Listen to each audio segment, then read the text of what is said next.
হাই বন্ধু বান্ধৱীসকল, আশা কৰোঁ সকলোৱে ভালে আছে। আপুনিও ফেচবুক খুলিছে নেকি?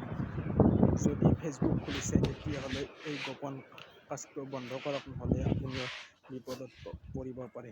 এই গোপন কাজটো হৈছে যে যিসকলে ফেচবুক খোলে, নতুনকৈ খোলে বা কিছুমানে জানে, যিসকলে নাজানে সেইসকলৰ কাৰণে এই ভিডিঅ'টো দিয়া হৈছে।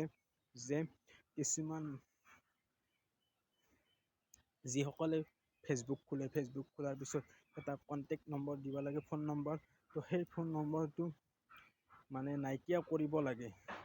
কিছুমানৰ এই বেছিভাগ এই ভিডিঅ'টো দিয়া হৈছে যে ছোৱালীবিলাকৰ কাৰণে আৰু হাউচ ৱাইফৰ কাৰণে। যে কিছুমান মানুহে বা হাউচ ৱাইফ বা কিছুমান ছোৱালীয়ে নাজানে যে এই নম্বৰটো, কণ্টেক্ট নম্বৰটো কেনেকৈ নাইকিয়া কৰিব পাৰি। আৰু থাকিলে এটা অসুবিধা, যদি থাকে সেই নম্বৰটো কিছুমান ল'ৰাই কি কৰে, যদি তোমালোকে বা আপোনালোকে কাৰোবাক ফ্ৰেণ্ড ৰিকুৱেষ্ট পঠোৱা, তেতিয়াহ'লে ল'ৰাবিলাকে মানে সেইটো প্ৰফাইল সঁচাৰে মানে প্ৰফাইলটো চেক কৰি কি কৰে, এবাউটত যায় নম্বৰটো আছেনে নাই সেইটো চেক কৰে। যদি নম্বৰটো আছে তেতিয়াহ'লে আপোনাক বা তোমালোকক বাৰে বাৰে ফোন কৰিব পাৰে। ফোন কৰাৰ পিছত যদি আপোনালোকৰ কাজিয়া সৃষ্টি হয় বা হাউচ ৱাইফজনী যদি এনেকৈ কোনোবাই যদি বাৰে বাৰে ফোন কৰে, ফোন কৰাৰ পিছত স্বামীয়ে গালি পাৰিব পাৰে যে কাৰ এনিটাইম ফোন আহিছে।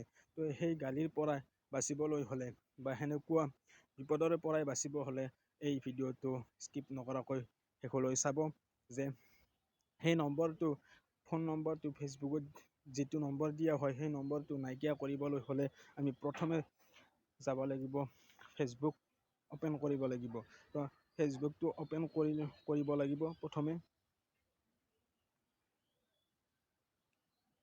ফেচবুকটো অ'পেন কৰাৰ পিছত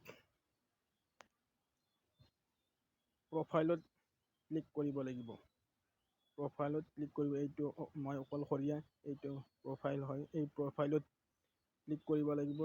যদি আপোনালোকৰ মানে যি নিজৰ ফটো থাকিব পাৰে বা যি মততে এতিয়া মই প্ৰফাইল ফটো, মই অকলশৰীয়া এনেকুৱা ফটো এটা ৰাখিছোঁ। তো এই প্ৰফাইলত ক্লিক কৰিব। এই প্ৰফাইলত ক্লিক কৰাৰ পিছত ইয়াত তলৰ পৰা এনেকুৱা অপশ্যন আছে, এডিট পাব্লিক ডিটেইলছ, এইটোত ক্লিক কৰিব।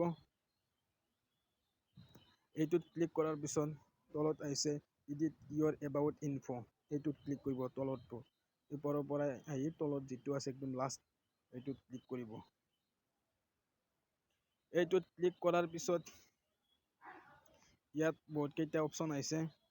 ইয়াত আপোনালোকে বিচাৰি ল'ব, কণ্টেক্ট ইনফো বুলি আছে, তাৰে ছাইডত এডিট আছে, এডিট বুলি যিটো আছে এডিটত ক্লিক কৰিব। কণ্টেক্ট ইনফো তাৰে ছাইডত এডিট বুলি আছে, তো সেই এডিটত ক্লিক কৰিব। তো এতিয়া মই এডিটত ক্লিক কৰিলোঁ।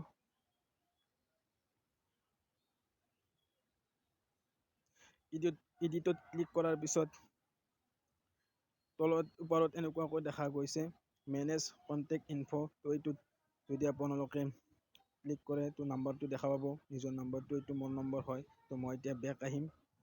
এতিয়া মোৰ নাম্বাৰটো মানে নাইকিয়া কৰিব লাগে, মানে বেলেগে নোপোৱা কৰিব লাগে, অকল যাতে কোনো নাপায় মোৰ নম্বৰটো, এনেকুৱা কৰিব লাগে। তো তলত দেখিছে যে এড্ৰেছ বুলি যিটো লিখা আছে সেইটোত ক্লিক আহি ছাইডত যিটো আছে সেইটোত ক্লিক কৰিব। এইটো ক্লিক কৰাৰ পিছত এনেকুৱাকৈ তিনিটা অপশ্যন আহিছে, পাব্লিক, ফ্ৰেণ্ডছ, অনলি মি। এতিয়া মোৰ তাতে ফ্ৰেণ্ডছ কৰা আছে, এই ফ্ৰেণ্ডছ কৰা থাকিলে মানে নিজৰ ফ্ৰেণ্ড ৰিকুৱেষ্টত যিমান আছে সেইসকলে মোৰ নম্বৰটো পাব। আৰু পাব্লিক কৰিলে গোটেই পাব্লিকত যিমান ফেচবুকত যিমান আছে আৰু সকলোৱে পাব। আৰু অনলি মি কৰিলে তো কোনো নাপায় মোৰ নম্বৰটো। এতিয়া যিসকলৰ মানে ডিষ্টাৰ্ব হৈ আছে এনেকুৱা ফোন কৰাৰ, বাৰে বাৰে ফোন কৰাৰ কাৰণে, এতিয়া নাজানে এতিয়া ক'ত কৰিব লাগে, তো এই ভিডিঅ'টোত চাই কিনে জানিব পাৰিব নিশ্চয়। তো অনলি মি কৰি দিব। মই এতিয়া অনলি মি কৰিম। অনলি মি কৰাৰ পিছত তলৰ আহিছে ছেভ, এই ছেভত ক্লিক কৰি দিব। তো এতিয়া হৈ গ'ল, আপোনাৰ নম্বৰটো কোনো নাপায়। এনেকুৱাকৈ আপুনিও মানে ফোন নম্বৰটো নাইকিয়া কৰিব পাৰে। তো লাইক কমেণ্ট এণ্ড ছাবস্ক্ৰাইব কৰি দিব আৰু বেছি বেছিকৈ শ্বেয়াৰ কৰিব। ধন্যবাদ। জয় আই অসম।